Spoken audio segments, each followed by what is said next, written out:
This is Court Watch with Alex Swoyer, and I'm excited to bring you the latest episode of my podcast where I am joined by Mike Davis, president of the Article 3 Project and a former clerk to Justice Neil Gorsuch. He'll comment on the High Court hearing a major dispute next month over agency discretion. But I'll also ask him about the justices recently agreeing to review the legality of the abortion pill and a case brought by a January 6 defendant over one of the obstruction charges lobbed against hundreds of January 6 defendants, including former President Trump. Those cases are expected to be argued in the spring, and the justices are also weighing whether to take up Trump's claim of presidential immunity against federal charges, arguing he can't be charged for conduct while he was president. Hey, Mike, thanks for joining the podcast. I really appreciate your time. First, I just want to ask you about two cases that are going to be heard January 17th. They were brought by fishermen who are challenging basically the National Marine Fisheries Service and a federal rule that makes them pay for monitors to go on their boats with them and basically police what they're catching. They have to pay like $700 a day. So they're saying that this rule is actually costing them money and they're not making a profit. They're trying to upset the 1984 precedent known as Chevron Defence. And so for, our non-lawyer audience, that's basically a ruling where the Supreme Court has said courts can generally defer to agencies when a law is ambiguous. So it's given the executive branch increasing powers. And I thought I'd ask you, which way do you think the Supreme Court will go here, having granted this case? Do you think that they could actually overturn Chevron or limit it? Well, I think they should overturn Chevron because Chevron is clearly unconstitutional. Under our Constitution, we have separated powers, and it's Congress's job to write the laws. It's the executive branch, it's the president's job to enforce the laws, and it's the judiciary's job to interpret the laws and decide cases and controversies based upon those laws. And what Chevron does, back in 1984, the courts say if there's an ambiguous statute, we're just going to defer to the agency's interpretation of its own enabling statute. So if there's a statute that deals with, for example, the Department of Commerce, and the Department of Commerce says, this is an ambiguous statute, and they're going to interpret the statute to give them more power, of course, right? And that's not what our founders intended. It's actually very problematic that these agencies get to write their own rules, enforce their own rules, and adjudicate their own rules. And I think the Supreme Court's finally going to overturn Chevron and return to our constitutional structure with separated powers. Mm-hmm. It's been looked at as one of the bigger cases of the term, but just recently the court has announced that it's going to hear two other major cases, maybe even drawing a little bit more attention. One's the abortion pill case. A lot of people had been paying attention to that. So a lower court had said the abortion pill should have never been approved by the FDA. The lawsuit had been brought by a group of pro-life doctors saying that they've had to treat women in dire situations after taking the abortion pill. The Fifth Circuit didn't go that far. They didn't uphold the whole FDA approval reversal, but they did restrict the use of the abortion pill. Basically, the length that it could be used, they want it to be down to 7 weeks, and also that it can't be mailed, as the federal government had wanted to do. It's usually like a 3-step process with women meeting with their doctors and that sort of thing. So the Supreme Court went ahead and stayed that lower court order, but that's what they've agreed to here, and the feds wanted them to do that. It seems kind of like a mixed bag. You have pro-lifers, of course, they wanted to have this case go further and look at the whole FDA approval from the get-go. But then you have pro-choice activists saying well, I'm glad the court's going to step in and maybe correct this Fifth Circuit ruling because science says you should be able to mail this drug. It's been used for I don't know how many decades, right? So I thought I'd get your comment on that, just the fact that the court's going to hear another big abortion battle for the second year in a row.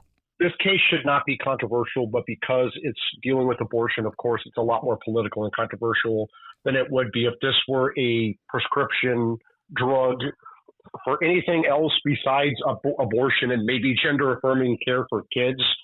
This would not be controversial. The issue is whether the FDA has the power.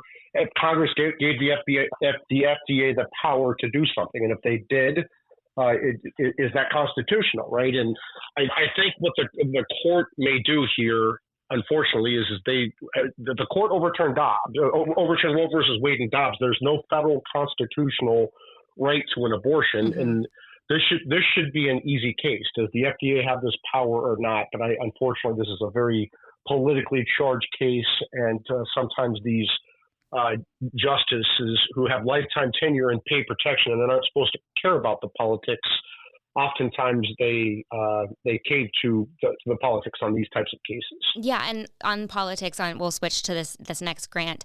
It has to do with the January 6th defendant challenging one of the obstruction charges against him. It's my understanding, his argument, the lawyers, and I think it's a group of them, say it mostly related to like obstruction of, I guess, documents, looking at, you can tell me, used in official proceedings, maybe financial documents. But anyways, they're saying the prosecutors are coming after them for January 6th on this, and that it's been used too broadly. The D.C. Circuit had said, no, like this is accurate. And I guess the whole thing is like hundreds of defendants have already pled to this, right? And it is the same charge, I guess, Jack Smith is trying to use against President Trump with the whole obstruction of official proceeding. So I thought I'd ask you, the fact that they're going to hear this case, I mean, it's very politically charged, right? You know, what do you make of it? And can you kind of like break down what is at issue with the statute? I think the Supreme Court's actually going to interpret this statute to how it was intended, which is to deal with financial crimes and not used by political prosecutors and political judges to put your political enemies in prison for lawful protests that get out of hand and turn into a riot, right? This is a very expansive, aggressive reading of this statute. It's not what Congress intended. And the fact that it's been weaponized against political opponents is even more of a reason the Supreme Court needs to interpret this properly. And if that means reversing criminal convictions, so be it. They should. And I guess it could mean that there's one less charge against Trump, right? In the upcoming trial, I guess that could be March or even later, depending on how they roll. Yeah, I mean, let's look at the Trump case. This Trump case has some major problems. It's not illegal to object to a presidential election. It's allowed by the Electoral Count Act of 1887. If it were illegal, Democrats would be in prison for objecting to Republican wins in 1968, 2000, 2004, and 2016. We don't see Al Gore and John Kerry and Hillary Clinton in prison when they objected, right? It's also not illegal to twist arms politically. That's allowed by the First Amendment. And what happened on January 6th was a lawful protest permitted by the National Park Service that got out of control and it turned into a riot. And the fact that the Biden Justice Department, including Jack Smith, is using this to go after Trump's top aides, and Trump supporters, while they ignore the riots by BLM and Antifa and Hamas. I ran the confirmation for Justice Kavanaugh as the chief counsel for nominations on the Senate Judiciary Committee. They disrupted the proceedings. They trespassed. They harassed and threatened senators.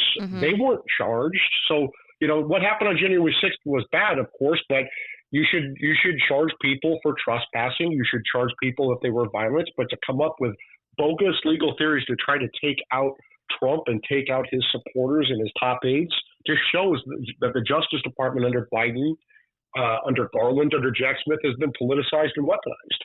I'll hit one more question. I know you got to go, and it has to do with this same kind of thoughts, but the Supreme Court is considering taking the issue up of presidential immunity, whether President Trump says that he shouldn't face charges, criminal charges, that is, for conduct while he was president, right? His actions as president. What do you make of them agreeing to expedite their consideration? Do you think they are going to have to settle this? The Supreme Court will eventually have to settle this. I don't understand the urgency in why Jack Smith thinks that the Supreme Court needs to take the extraordinary step of granting cert before judgment, why it's not going to go through the regular process through the D.C. Circuit. They waited 30 months to bring these charges against President Trump, and they timed these 4 criminal trials back to back to back in March and May and August in 2024 to interfere in the presidential election. And the fact that Jack Smith is trying to argue that they need to speed this up and put Trump in a courtroom for 6 or 7 or 8 months before the presidential election and then put him in prison for the rest of his life after that shows you that this is election interference. There's no reason that this trial can't happen after the election in 2024. We're talking like 13 million pages of documents and hundreds of witnesses, and you have this issue of presidential immunity. You cannot charge government officials civilly or criminally for their official actions, including under Supreme Court case law for the outer perimeter of their official actions. This has been decided in the judicial context. This has been decided with members of Congress in the speech or debate clause on both criminal and civil. The civil has been established for the president, but the criminal component has not, because they've never brought criminal charges against the president. until Jack Smith brought this unprecedented indictment, and Alvin Bragg brought their unprecedented indictment, and Fannie Willis brought their unprecedented indictment. So this is a question that needs to be resolved probably by the Supreme Court, but it doesn't need to happen right now. Okay, and it would be unusual for them to hear something before an appellate court, right?